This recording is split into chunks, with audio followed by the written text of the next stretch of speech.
Welcome to the Seize the Day weekly podcast, your connection to all things cruising, powered by Travel with Brigitte.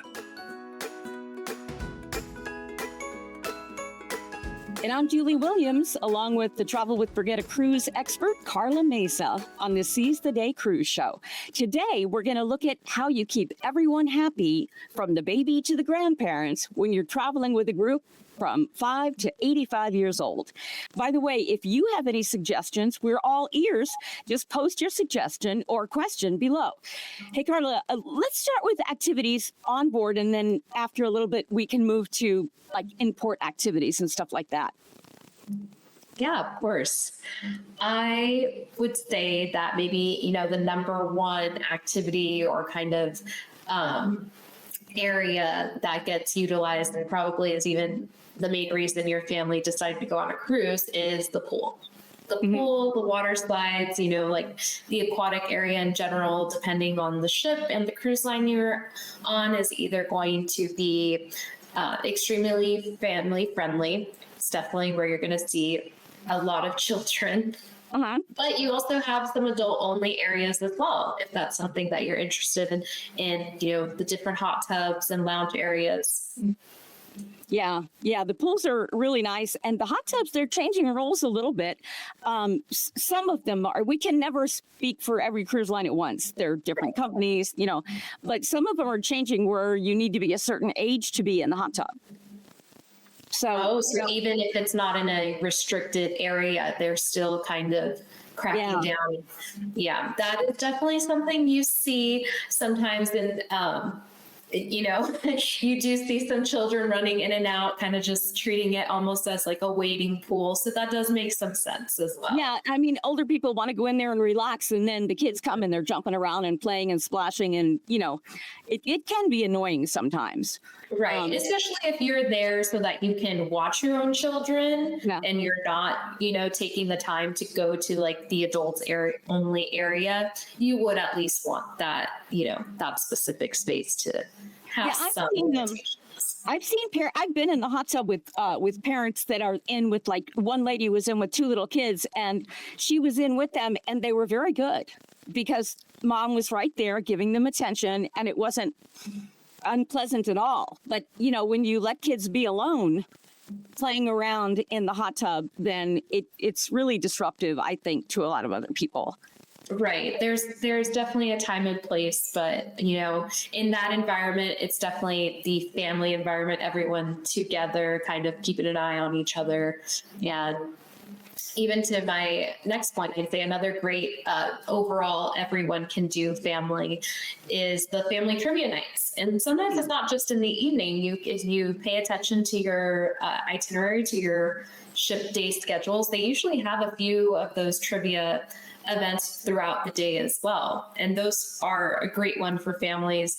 It's really fun to sometimes see even younger children that you wouldn't realize, like, standing up there with the top 3 winners for, like Friends trivia or Harry Potter. They're pretty good at choosing, these very popular either TV shows or movies and series. And especially if it's something that, you already sit down as a family and watch, and then you play together, it can be a lot of fun. Yeah. One of the things I did bonding with my son when he was a preteen is we would watch Friends together all the time. And at one point we listened to an audiobook series, the Left Behind series. It's a Christian allegory. It's got like 12 books in it, and it's just like on the edge of your seat the whole time. And I said to him once when he was like in high school, I said, you know what? Somebody died. So one of the original 4 died. And he's like, who? And then when he figured it out, he said, no, not Chloe. I hope I didn't just let the cat out of the bag for anybody. I won't remember if I ever look into it. Don't worry. For anyone else. Before I forget, we've linked to a free PDF download in the show notes. It's a 1-page summary of these ideas, and you can reference that in your planning, courtesy of Travel with Brigitte. So we hope you'll take advantage of that. We'll try to have more of those to come, every week or two. So what else would you say is good to have families really, the baby to grandpa all do together? So one of the new things that I've seen on some ships, especially the ships that consider themselves more of a like a foodie type of environment where they're very focused on the cuisine and the different things they offer. They'll offer different cooking classes or even like decorating classes. That way, if you have younger children, they can still feel involved, like cookies or cupcakes, especially right now, getting closer to the holiday season with it being fall, going into winter. There's so many things to be creative with when it comes to having your kids help in the kitchen, or like I said, in these specific decorating and cooking classes, they go out of their way to make everyone feel involved and like they're capable of doing the task. Right. And also, if the kids are doing some child activity and you wanted to, go to a certain show that was not necessarily kid friendly or something, they all have like kids clubs of some kind, Yes. Except the ones that don't allow kids, of course. Right. And I've seen recently they've got a kids club, and then they've got like a preteens club, a tween club, and then they've got a high school club. And so, and they have all different activities like, scavenger hunts and all sorts of different types of games and stuff that they play, and other activities that they do that are age appropriate with lots of kids their own age. And the parents don't have to be there for that. The parents can actually take some time on their own. Yeah, that's a great option to use for when, people want to do their own thing. The kids have a blast. And like you said, they are very age appropriate. They have anywhere from like 4 or 5 different rooms even. I think they even give them each like their own room where they have different activities, because they're all, like you said, they're age appropriate. Like I believe like the high school rooms, like they even have like video games in there. I think even I've seen before, I think maybe on like Royal Caribbean or something, they even have like a VR set that they can use. Mm-hmm. And I think even aside from allowing them to go and utilize those spaces, I think they plan activities, like you said. Like I know on some of these ships, they have like mini golf courses, or they have like smaller sports courts, like maybe like a half basketball court. And I think they set up times where you can sign up for a game or for, a scrimmage or what have you. So that's a lot of fun for the kids too, that they can even see their own kind of itinerary that they can pick and choose from the things that they want to participate in. Yeah, I played my first ever pickleball game in on a cruise ship. Knowing nobody, you just go and you get in line and the next 4 play, and there weren't enough people. Not that there weren't enough. There was only 4 of us there, so that was 2 courts, and we just kind of played. In fact, the other lady just kind of warmed up and taught me a little bit, and we just kind of hit back and forth for a little bit. That's great. That's great. Yeah. You can make new friends like that, especially children. When they get involved with things like that, it's really easy for them to hit it off and make friends. We forgot to mention, and I know Princess does this, some others might too, is when we were talking about the pool, there's movies under the stars on Princess. Mm-hmm. And is it every night? I don't know, but at least 1 or 2 nights they have a family-friendly movie that they play on this giant screen out over the pool, and people have their lounges, they have their dinner, their drinks, whatever, popcorn, and they watch a movie under the stars with just a whole bunch of people outside, and it's really kind of nice.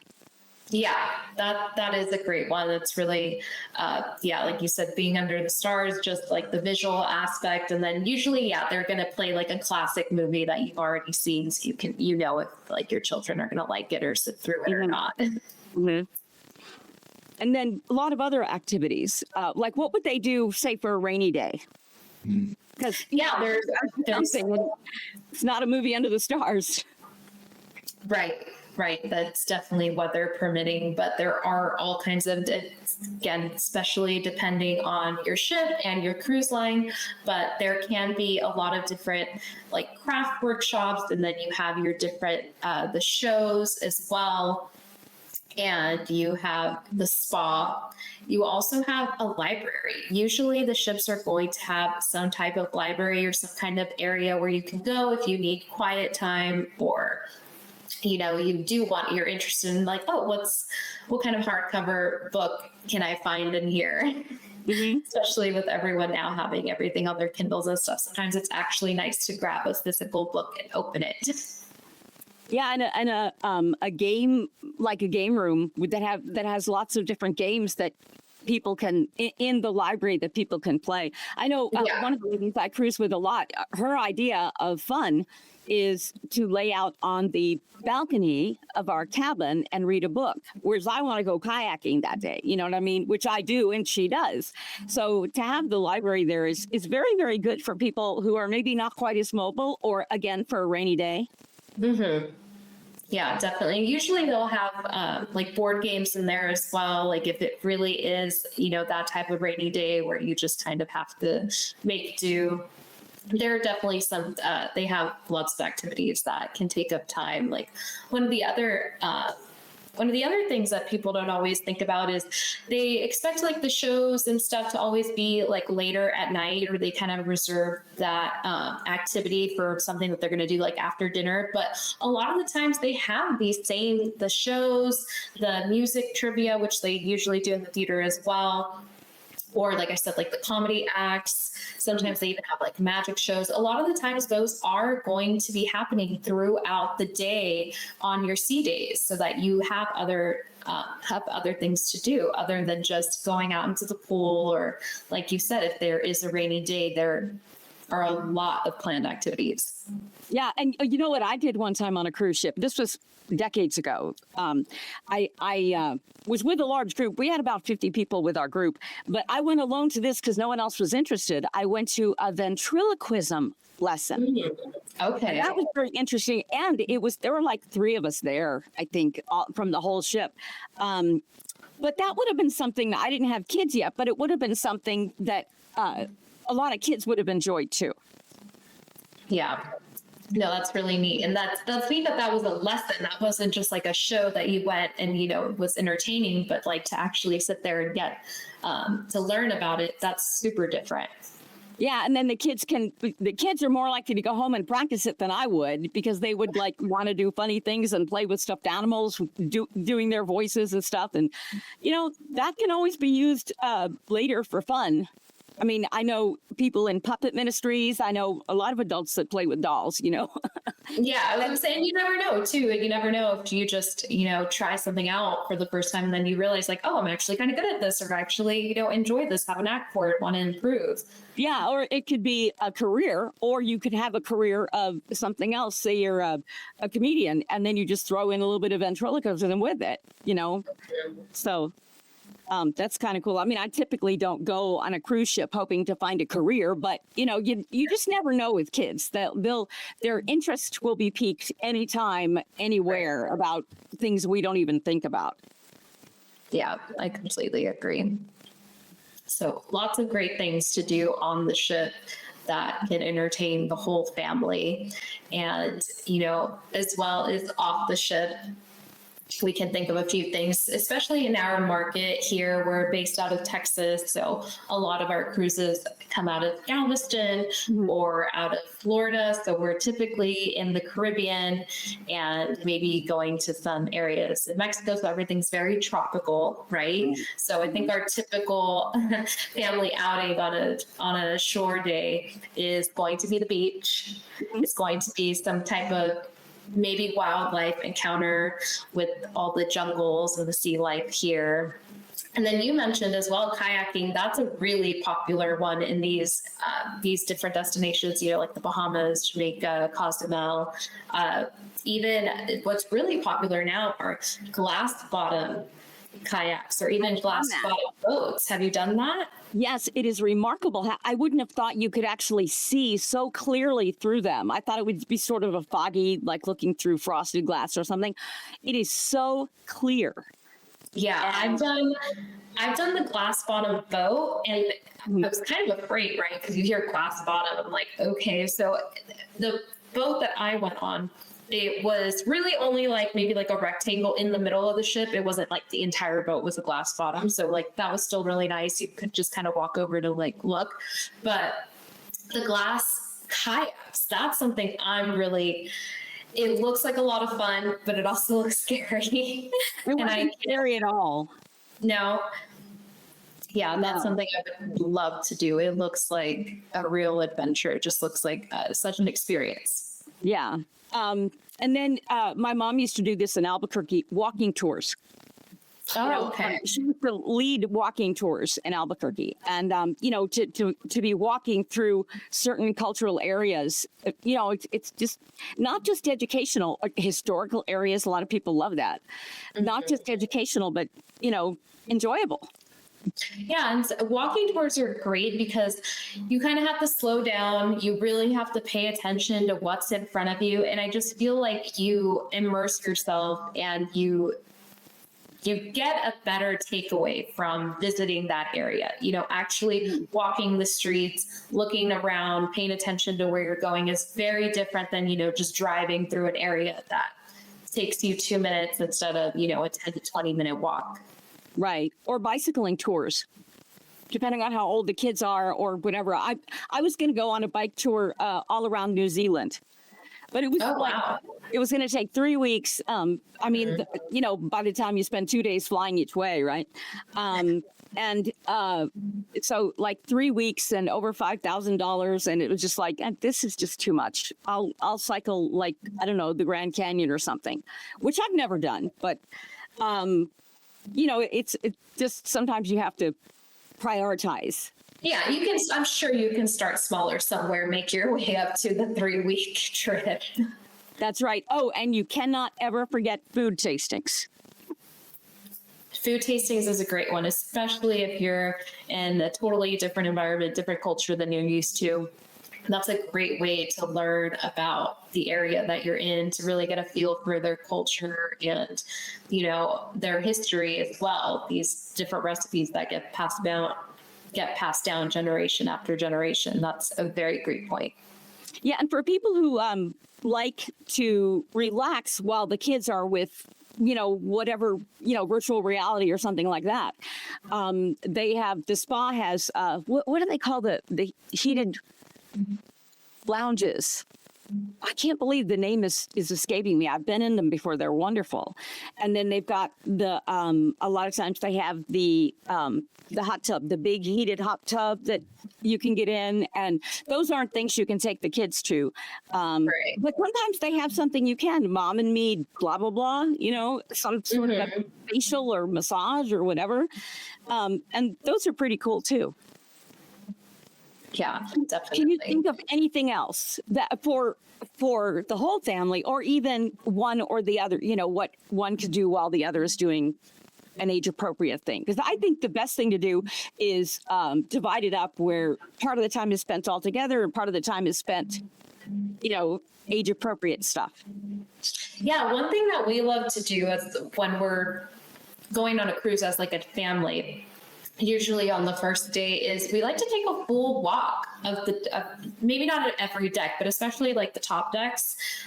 Some of them will even have like a track to kind of just like guide you to get a full feel of the ship, because these ships are so huge nowadays. They offer so much that if you don't pay attention or you don't make a point to kind of look at everything, there might be some things that you miss. And so I think that's like a great thing to do on your first or second day, again, with the whole family. Just kind of take a walk, everyone take a look at everything that there is to offer. And so that you guys can kind of come together and be like, oh, so-and-so wanted to try this, but didn't want to do that. And we can split it up that way, type of thing. Yeah, I love the like the princess patter and the little schedules for the day.